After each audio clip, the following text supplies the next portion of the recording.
I know who you are, what you look like, where you work, where you live, and what you drive. Federal judges on camera describing threats made against them for doing their job. I hope you lose your life by lunchtime, you worthless.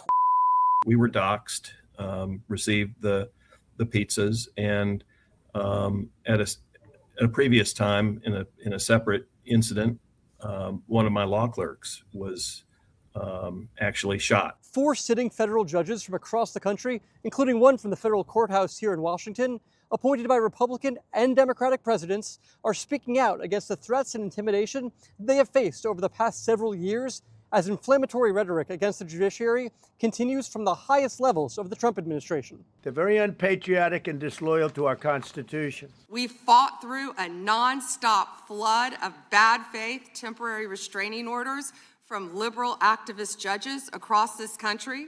The judges aren't specifically calling out Trump or Bondi or anyone else, but they're pointing fingers at the pervasive nature of social media. People on social media felt free to post things like, hang the bitch.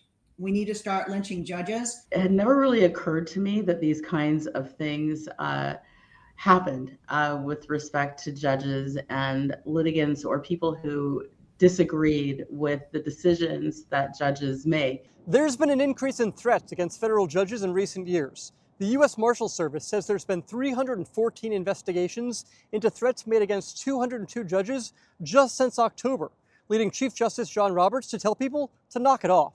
Judges around the country work very hard to get it right, and if they don't, their opinions are subject to criticism. But personally directed hostility is dangerous, and it's got to stop. The Marshals Service is charged with protecting federal judges, and last month, Congress approved an $892 million request for judicial security, up 19% from last year's budget.